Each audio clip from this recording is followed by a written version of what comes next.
What is going on, everyone? Welcome back to a brand new Football Manager 2017 video. Today I've got a brand new tactics video, and it is my first tactics video on Football Manager 2017. Now, as you'll be able to tell obviously by the title and thumbnail, it is Antonio Conte's 3-4-3 tactic at Chelsea. Now, if you are looking forward to this video, before I even get into it, be sure to leave a like on the video, and if you are new around here, be sure to subscribe to the YouTube channel for more Football Manager and FIFA and all football related content. But let's get straight to the video. Okay, so on screen you can see the tactic that I have been using to replicate Antonio Conte's 3-4-3 tactic that he's been using at Chelsea. Now, obviously, I know it's not completely identical. Some people may think it is, some people may think it's not, but this is just, as I said, my spin on things, and it's worked very, very well. What I'm going to do is I'm going to show you the tactic, and then I'm going to show you the results I've been getting with the tactic so far. I believe I've played 10 or 11 competitive matches with this tactic. I'm not going to spoil anything just yet, but it is obviously on screen. There's a couple of little tweaks I make depending on the opposition that I play, and obviously you need players that are going to be able to play this formation. There's no point just sticking your centre backs at wing back just because you need a wing back there. You need the players to play this system, and obviously being Chelsea, it's their system. I do actually have that possibility. As you can see, it's down as a 5-2-3 formation termed in Football Manager, but obviously you create this tactic yourself. So when you first load the game, just skip the tactics creator and drag the players like so into their positions.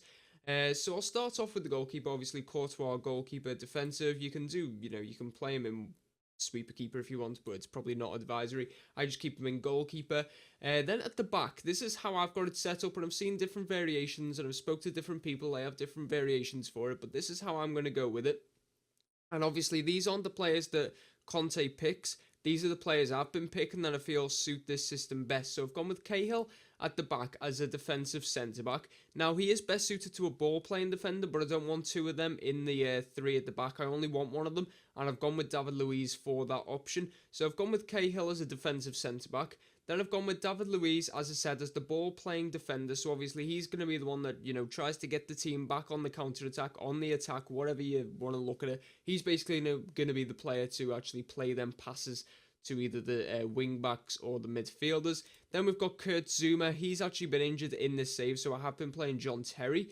But Zouma is now back, so I've got him as, again, a defensive centre-back. You can have a central defender if you want, but as I said, just try to avoid having two ball-playing defenders, because then it becomes a bit more, as you can see, Luiz is a bit further forward, so the defensive line does just shift up ever so slightly, which is probably something you don't really want. And then at the wing-back slots, I've gone with Victor Moses, I'll start with, on the right-hand side. He's actually not very suited to it, but obviously in real life, that's what Conte is playing him as. I've got him as a complete wing-back on support.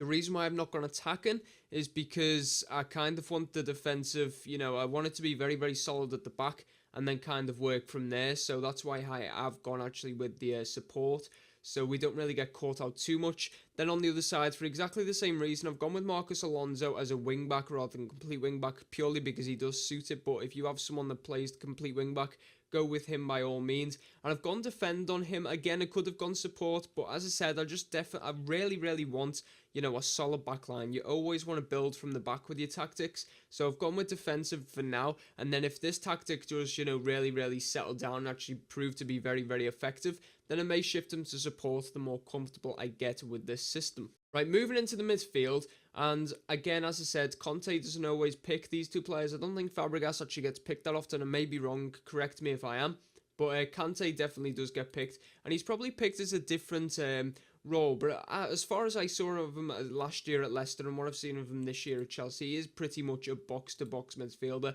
Maybe you can have a case for him being a ball-winning midfielder because he doesn't get forward too much, but box-to-box kind of suits him pretty well. As you can see, he's constantly up and down the pitch, and obviously he's got a massive engine to do that role. So that's why I've gone with Kante.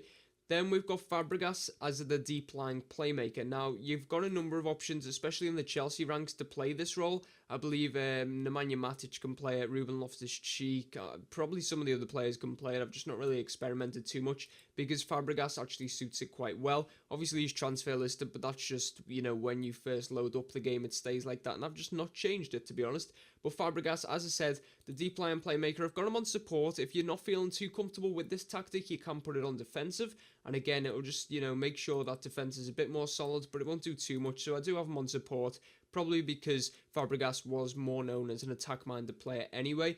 Then into the front three. So obviously there's the 3, there's the 4, and here is the front 3. So as I said, I believe Conte actually goes with Pedro, doesn't he? I'm not too, certain of that, but I'm quite sure he does. But I'm not going with that because I feel like this gives the best balance of the squad. So I've gone with Eden Hazard on the left, obviously as an inside forward, so he can cut onto that right foot as he always does.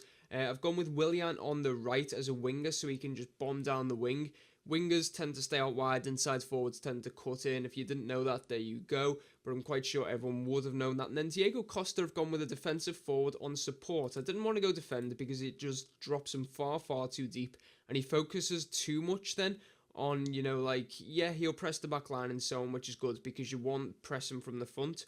But he just drops a bit too deep for me. I did try it in pre-season, but just dropping too deep. We didn't really have too much of an attacking threat. So put him to support, and the difference I noticed straight away was kind of, it was kind of magnificent, really. Just literally changing them 2 duties within the same role. It does produce much, much better results. Let's move on to the actual tactic, like the thing behind the tactic. So we've gone with a standard mentality. If I'm playing a tough team away from home, I will drop that to counter sometimes, or I'll just drop these players to support, and drop a couple of the other players like defensive and so on. Or if I want to keep them on attack, I can just drop that to counter, and that does pretty much the same thing.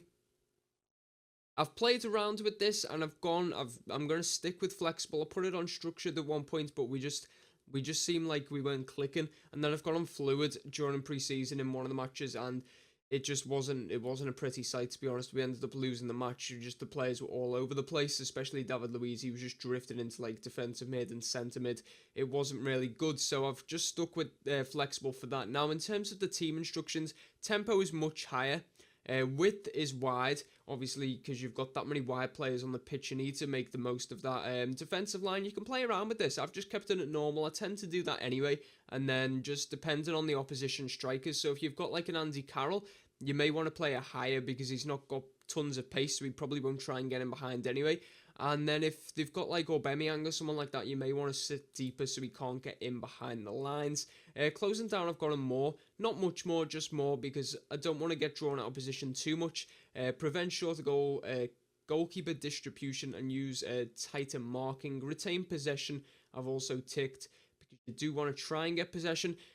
But one thing I want to note, you don't really get too much possession with this tactic, so if you untick that, imagine the amount you'll get then, it'll be even less. So I tend to keep that activated. I've got pass into space just to try and exploit the spaces left available. And that's mainly because, as I said, it's a defense-minded tactic, so you defend and then you try and hit them on the break or whatever. So there's going to be a lot of spaces, especially with like the wing backs as well. There's a lot of players moving forward at one moment. You could potentially have like 7 players going forward at once.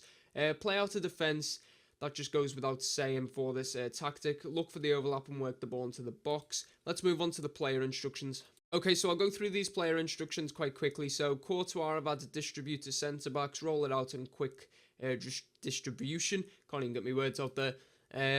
For the defenders, I've kept the defaults, obviously, because you've got to, and then just put tighter marking on the 2, defensive centre-backs. And then for David Luiz, I've kept his default, and I've put dribble more often, just so he can move forward into this defensive mid spot, just to play the ball straight into the centre mids, just to get the attacks going a bit quicker. In terms of the wing backs, as I said, I'm not going to say I've kept the defaults because you've got to, so I'll just, move on to the ones I have actually changed. So shoot less often and run wide with the ball. That's for the wing back on the left. So obviously that is Marcus Alonso. Because Eden Hazard's cutting inside, you want him to stay outside. That kind of goes without saying. On the other side, I just want Victor Moses to shoot less often because, yes, while Victor Moses is a good player, I just don't want him getting forward too much because that can kind of cause gaps at the back, and especially with him not being fully suited to the role, I've just gone with that. In terms of the deep line playmaker, more risky passes. goes without saying. Then we've gone with quite a few for N'Golo Kante. So we've gone fewer risky passes, pass it shorter, mark tighter, tackle harder, which I'll come back to in a minute, dribble less and shoot less often. That's just based upon N'Golo Kante because he is more defensive minded. So I thought I'll put them on him. If I go to Kante though, I said tackle harder.